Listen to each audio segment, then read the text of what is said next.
without a center, and I cannot find the self that I'm meant to return to. So I choose another way. I choose continuity, a tree that grows because he existed, love still alive, roots that hold the earth he once walked. I am my father's child. My ribs ache from crying, my heart runs away from me. My body has become a place of breaking, my mind a hive of bees. And the world goes on unchanged. The mail still comes, the sun still rises, people still speak of ordinary things. Life does not pause for my sorrow. Inside me, something has shattered. Grief says it's finished, my heart says it's not. Dad, I thought you were immortal. I thought you'd always be here. I thought you had mastered time. I thought you commanded it. You are larger than life itself. Thank you.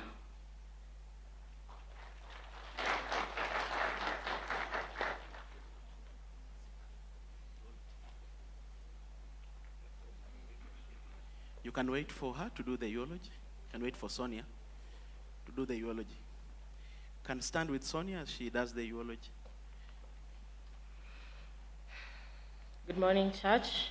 My name is Cyrus Jirongo. Before my father's untimely passing, he asked that in the event this day come, I read his eulogy. Honorable Cyrus Jirongo, a life lived to the full.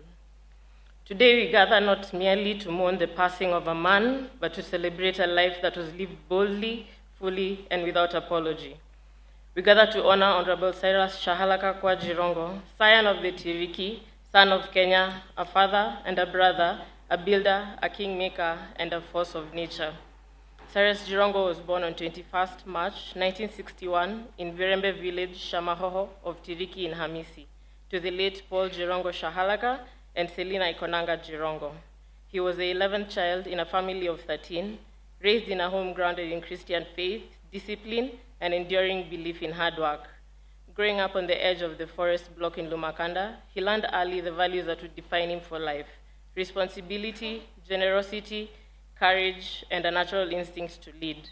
As a boy, watching heavy transit trucks rumble down toward the Kip Karen River Bridge, Cyrus imagined himself on the wheel of those monstrous trucks, in control of power and movement.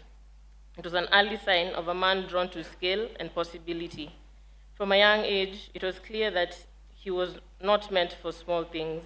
His ambition was never quiet or concealed. It was bold, visible, and determined.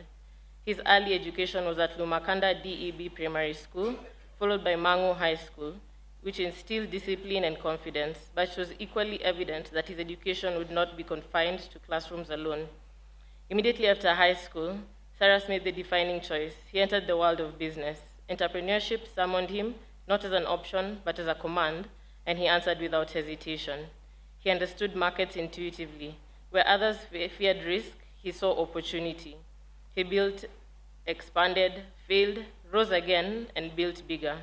In the early 1990s, he transformed Kenya's real estate landscape by pioneering affordable, spacious housing for the middle class at a time when such thinking was revolutionary. Hazina Estate, Saika Estate, Kemri Estate, and Ngata Rongai stand today as physical monuments to his vision.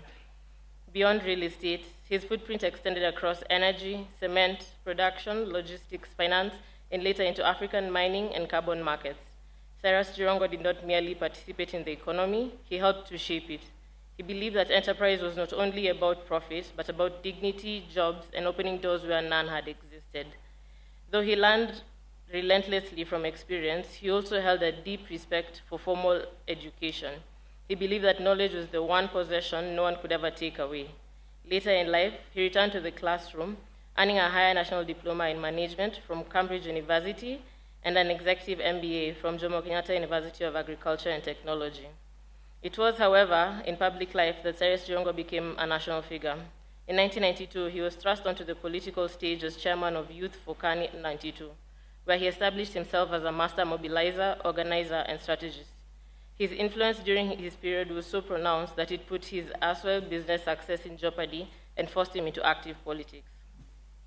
He served with distinction as chairman of AFC Leopard, as a member of parliament for Lugari constituency for 2 non-consecutive terms, as Secretary for Internal Relations of KANU, and as Minister for Rural Development in Parliament and Cabinet. He believed leadership was practical work, connecting households to opportunity through roads, schools, clinics, water, power, and markets. A little story is told about how, at the height of the post-2007 election violence, he rode on a black mamba bicycle persuading his constituents to take in internally displaced persons. Even when his electoral ambitions did not yield victory, he never retreated from public life. Cyrus Jirongo believed that leadership was not about winning once, but about standing up every time. He founded and led political parties out of deep conviction, believing fiercely in federalism, economic empowerment, and dignity for ordinary Kenyans across the nation. For his service, he was awarded the Order of the Golden Heart of Kenya, EGH, one of the nation's highest honors.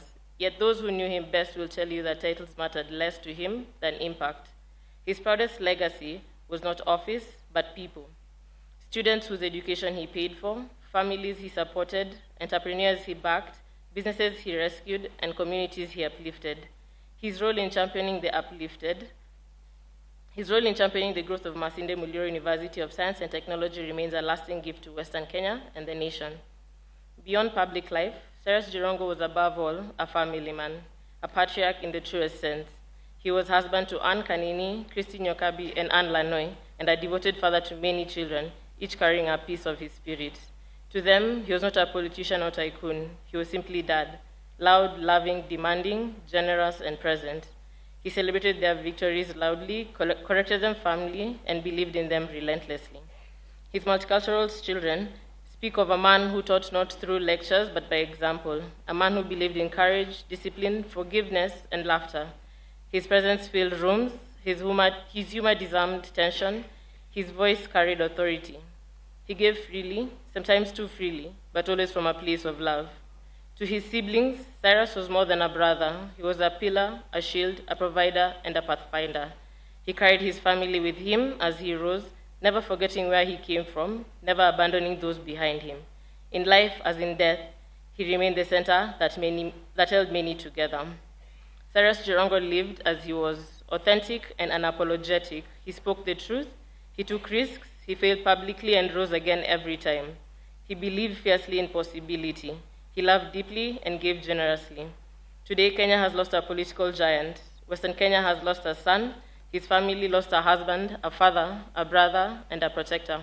But loss is not the final word on the Cyrus Jirongo story. He leaves behind something stronger than absence: legacy. Legacy in the lives transformed, legacy in the courage passed on, legacy in the children who carry his name and his fire. His voice may be silent, but his impact still speaks. His life was full, his race is run, and his legacy endures.